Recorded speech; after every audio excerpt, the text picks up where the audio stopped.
Welcome to Arts Chat. I am Todd Simmons, Executive Director of New Orleans Opera Association, and today I'm going to be speaking with David Adam Moore, who will be singing the roles of Silvio in the upcoming March production of Leoncavallo's Pagliacci, as well as the baritone soloist in Carmina Burana with New Orleans Opera. David, welcome, and thank you for talking for me today. Hi, it's my pleasure. Wonderful. Well, tell me a little bit where you are right now and what you're up to.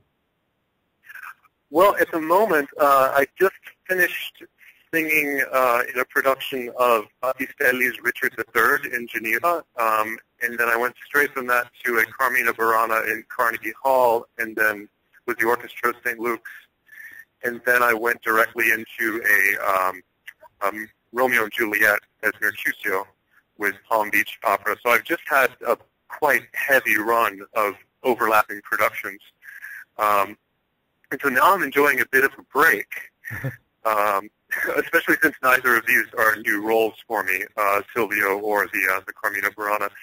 So an application of mine is video art and video design. So I've actually taken this break that I have of about a month is what I've got.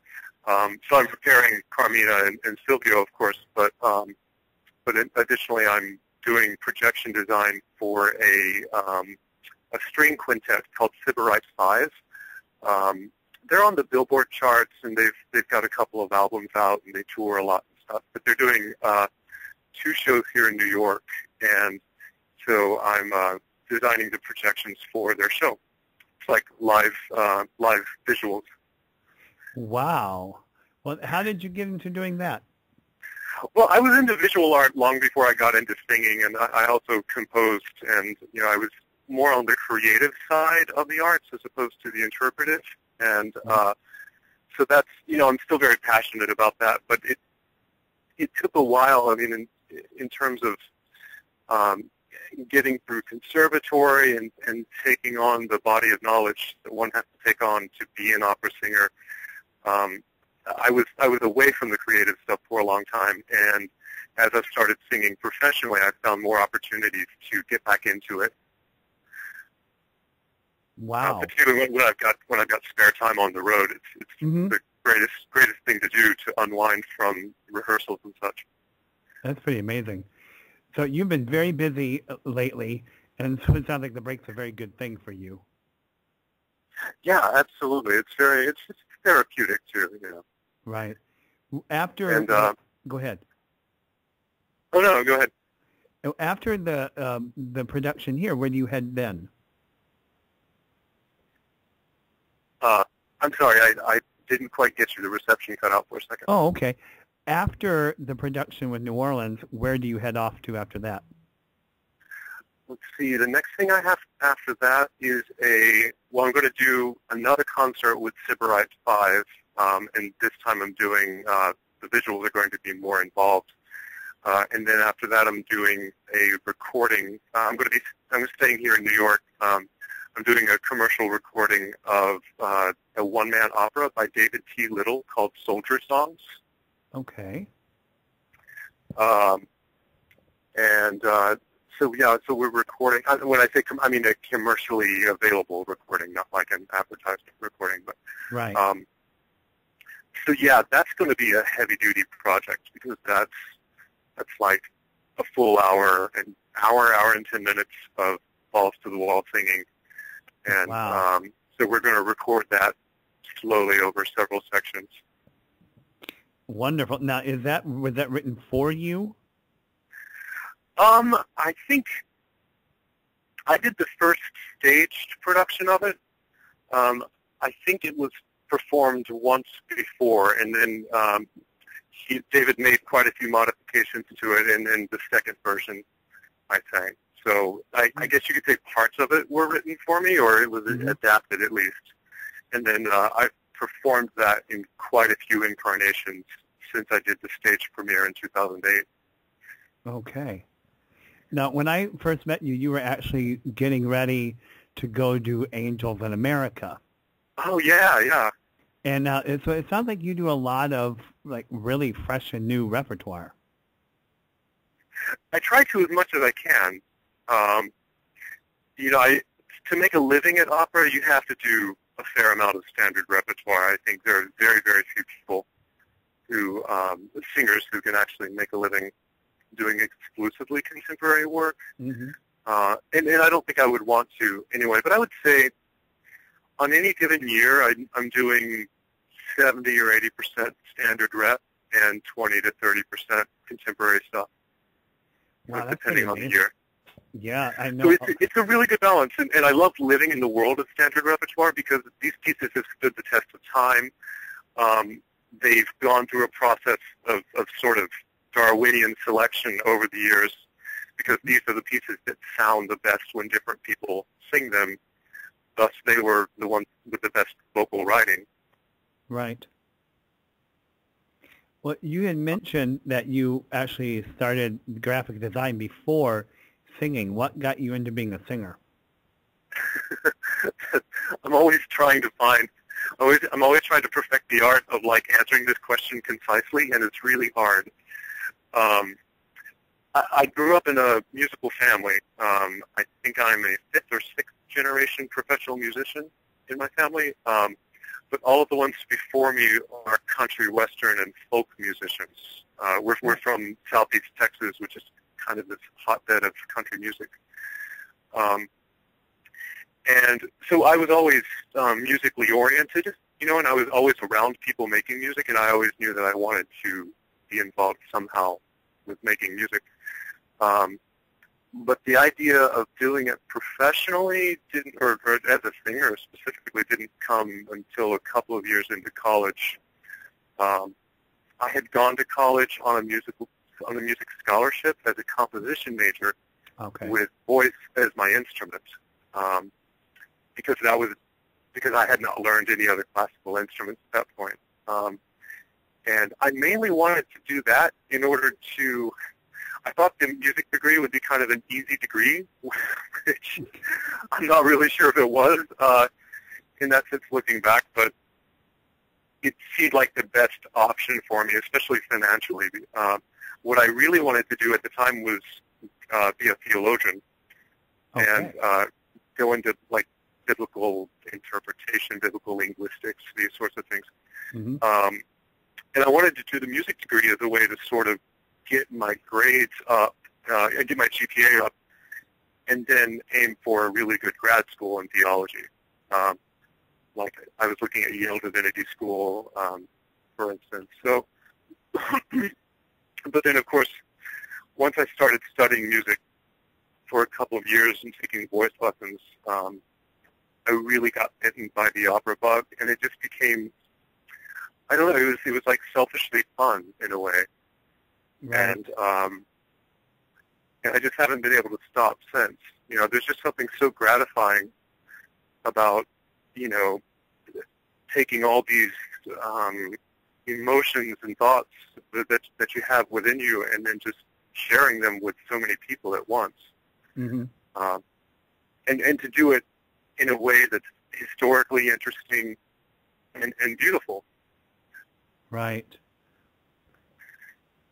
So anyway, I kind of fell into it, I guess you could say. I never really had a dream of being a singer. In fact, I was always. I'm sorry. Go ahead. I think that's pretty interesting. I was actually quite shy about singing in front of people. Well into my vocal studies. Wow. I can't say I ever had stage fright, but I definitely. Like, and even to this day, I'm not the type of singer who will just like, you know, bust out a phrase for people in a room because they want to hear what it sounds like or something. That's still kind of I am, but at the same time, I'm totally comfortable in front of 3,000 people singing. You know, for some reason, it makes a difference. Well, and how much do you think it has to do with that? Whenever you're in front of 3,000 people, you're somebody else. Yeah, and that has everything to do with it for me, certainly. I mean, I'm definitely more, I love doing concert work for various reasons, but my level of performance anxiety is always higher during concert work because that's me. Mm-hmm. Whereas anytime I'm on stage, as in an opera, I can hide behind the character. Right, You know? exactly. Even if I'm doing a recital like Winterreise, if I'm doing something like that, I still got this narrative to kind of keep myself entrenched in, Hmm.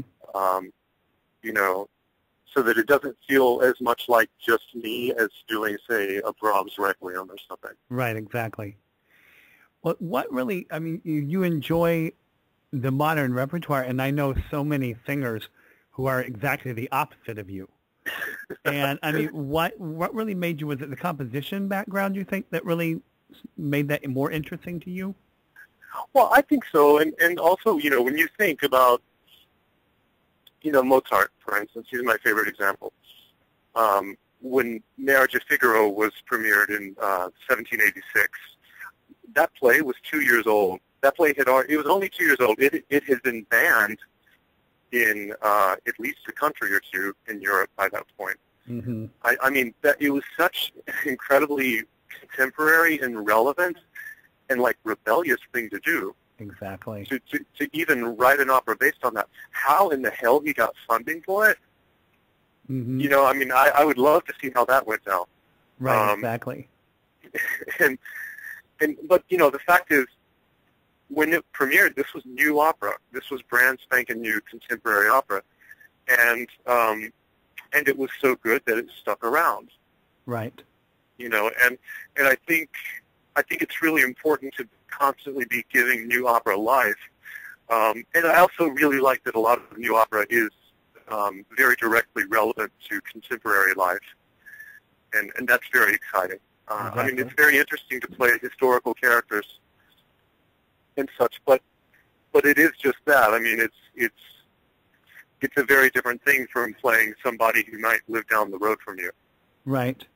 Well, You even know? if you look at a lot of, look at some of the stuff of Verdi, that, you know, a lot of it he wrote, even though it was historical characters, he wrote it for very real present-day political reasons. Yeah, exactly. And so they were very relevant to what was going on. Yeah, and you know, and they're like soldier songs, for instance. That's a very good example, because soldier songs is it's something that our society is dealing with in a really big way. It deals very heavily with combat PTSD, combat post-traumatic stress syndrome, a disorder that you know, we've got all these soldiers coming home from Iraq and Afghanistan, and they're having, like many soldiers have, you know, for ages past, they're having a very difficult time becoming functional in civilian society. Mm-hmm. And so soldier songs is a lot about what motivates. It really explores what motivates a young man to want to go into war and fight, and then it explores what the trauma of battle itself, and then the after effects that these soldiers have to live with afterwards. Mm-hmm. And it's not really pro-war or anti-war or anything like that. It's just an exploration of the life and the mind and the heart of the soldier. Mm-hmm. So, but I say all this to say this is very contemporary. This is something that we're dealing with right now. Right, exactly. And of course, you know, with sorry, go ahead. No, please. I mean, with historical operas as well. You know, I always love it when productions find parallels between the content of that piece and contemporary life. You know. Mm-hmm. And whether it's through actually updating the production and setting, you know, messing around with the setting, or just through some way in which it's produced or performed, you know, stress at some angle that we all relate to. Exactly. Well, I think that's kind of what makes every performance unique, that, you know, every singer who's singing a role brings into it a very specific background and circumstances that makes that role real to them. And I think that's how every performance can be different. Yeah, definitely. Well, tell me a little bit about the roles you're going to be singing with us here. You've done both of them many times, it sounds like. So let's start with the opera Pagliacci. And who Silvio is for you. Silvio to me is, he's the guy who's lived in the same village his whole life. He's had a relatively uneventful life, but for him, when this circus troupe comes through, they very much represent something of the outside world. He's dealing with these people who have seen the world, and then of course, he meets Nedda, and I mean, he sees Nedda, and she's hot, and she actually likes him enough to, give him some attention, and they have this affair, and then he's trying like crazy to get her to stay with him because she not only represents some sort of romantic adventure, but also she represents a larger world that he hasn't seen much of. Mm-hmm. Now, a lot of this is what I'm superimposing on the character. I mean, just from putting my angle on it. We don't have a whole lot of source material to work with with this particular piece, but yeah, that's certainly who he is to me. Do you think that? Do you think that actually Silvio's like flat out in love with Nedda? Yeah. Okay. And so, I mean, he ultimately dies for her. Yeah. Well, how difficult? Go ahead. No, go ahead. I'd say how difficult. I talked to Ina, who is going to be singing Nedda, and talked about the big duet you have, and that, quite honestly, is one of the most passionate duets, I think, and most of opera. Really? Wow, that's saying a lot. I think or at least I've seen it done extremely sultry. How difficult is it, do you find, to do scenes like that with somebody, with another person, based upon varying degrees of how well you know those people? That's a good question. I think some of the best. Okay, first of all, as a baritone, I don't get to do a whole lot of love scenes. Right. It's not like a tenor, I mean, God, sometimes I feel sorry for these guys because it's like, he basically spends the entire season being in love. He doesn't get to do much else. But, yeah, I think, in my experience, I've often been more comfortable in these sorts of scenes when it was someone who I didn't know very well. Right. Strangely. Than if it was like an old friend or something like that. Yeah, I would think it'd be more difficult with somebody you knew really well. Yeah. And I mean, it'd be unfair to say it's ever difficult. I mean, it's, you're playing the character and that's that. And if you got two people who were committed to their character and committed to portraying the story honestly, then things go fine.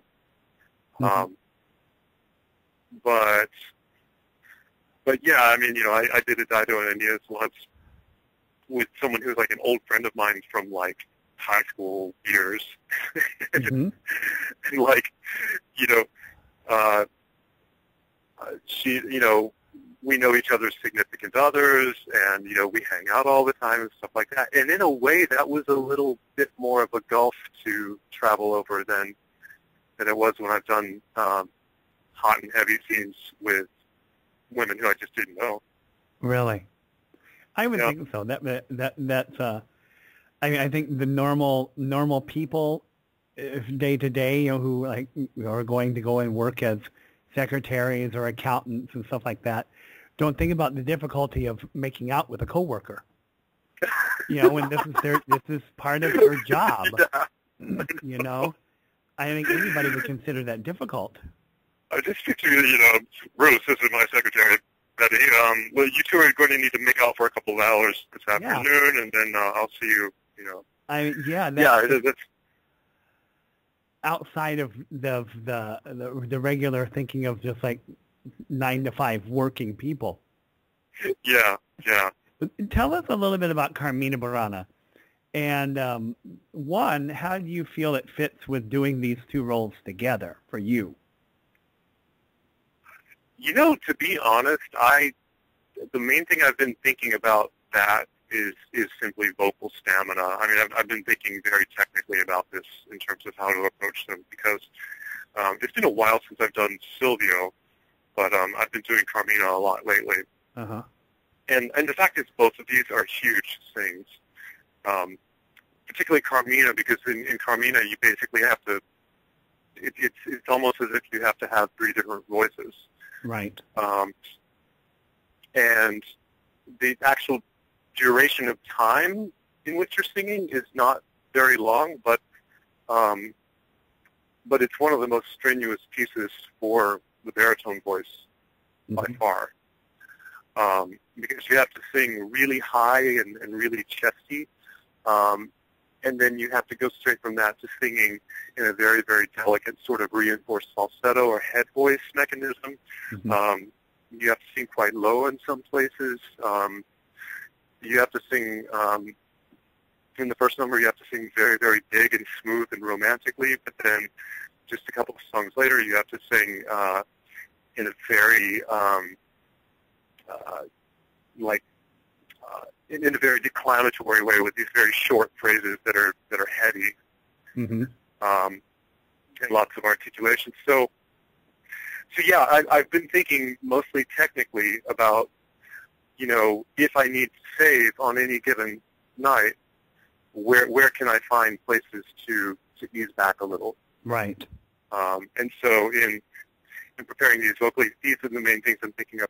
I'm really looking forward to getting into production and seeing what the staging is going to be in Carmina Burana, and whether or not there are any sort of narrative elements that can be connected, right, for the 2 characters. Do you think of the baritone in Carmina Burana as a character? I do. And that's dangerous territory, because I think of them more as a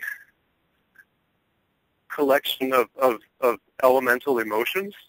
Okay. I think of him more archetypally, I think it'd be better to say. Okay. And so on top of that, you could clothe many different characters who are more specific and who may look differently from one another. But when you look at what Carmina is about, he is this manifestation of these various forces that were forces of emotion and physicality that were suppressed in early European monastic life. Right. So in some parts it's all about sexual lust, just raw sexual lust. And then in others it's about a sort of willfulness and libertinism. Right. Saying, I'm going to do whatever I want, whatever pleases me, no matter what the consequences are. And I love that. It reminds me in a way of Giovanni at the end of the story in the Hell scene. When he's saying, no, I won't repent, no, I won't repent. There's something very powerful to that, and about that. And there's something that's very attractive to the audience about that as well. Right. Because it's something we rarely do in life, hopefully. True. Well, some of us, yeah. Yeah. Well, I think this is going to be an exciting production. I've done it with the ballet before, but I have never done it with nearly as extensively as what Robert is planning. So I think it's going to be very exciting. Yeah. Well, I can't wait to see it. Robert is one of my favorite conductors I've ever worked with. Really? I did a Marriage of Figaro with him a few years ago, and it was just an amazing experience. Excellent. He's one of these conductors I just felt what he was doing before he did it, in a way, and I didn't really have to watch him very much when I was on stage, because it all just felt right. It was very, very intuitive. Well, I'm looking forward to working with him again. I think that he is an excellent singer's conductor, and I think that you're exactly right. The singers don't have to really focus on what is he doing. They can just... I mean, by the time we get into performance anyway, of course, there's, the process of building, of developing the ideas leading up to that, during which I think we are paying a lot of attention to each other. But, there's some conductors who, even by the time we get on stage, I have to really keep an eye on them. Exactly. Because they conduct in such a style that they might throw you a curveball here or there. Mm-hmm. So yeah, I'm really looking forward to being there. And I'm also looking forward to being somewhat close to home. Right. My hometown is maybe 5 hours from New Orleans. Mm-hmm. So you've been to New Orleans before? Yeah. Okay. But only as a teenager, just to party and stuff. I mean, I've actually never really spent a substantial amount of time there. Well, I'm very much looking forward to you coming back. I think that you're going to have a great time. I think it's a really unique opportunity with Robert, who'll be staging the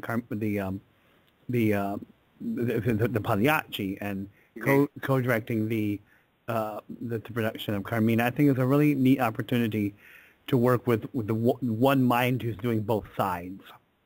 Yeah. And so I think that'll be wonderful. There'll be no questions on what each side wants. Yeah. And also the audience benefits from that sometimes as well. Mm-hmm. Well, I thank you again for taking the time to talk to me today. I cannot wait to see this production. I can't wait to see and hear you in the two shows. Yeah, I'm really looking forward to it. I'm looking forward to working with Ina and Matt, too. Again, Mm-hmm. Matt and I went to grad school together, and so we were in tons of stuff together. And then we've been singing in a lot of the same places in the professional world, but we haven't crossed paths yet.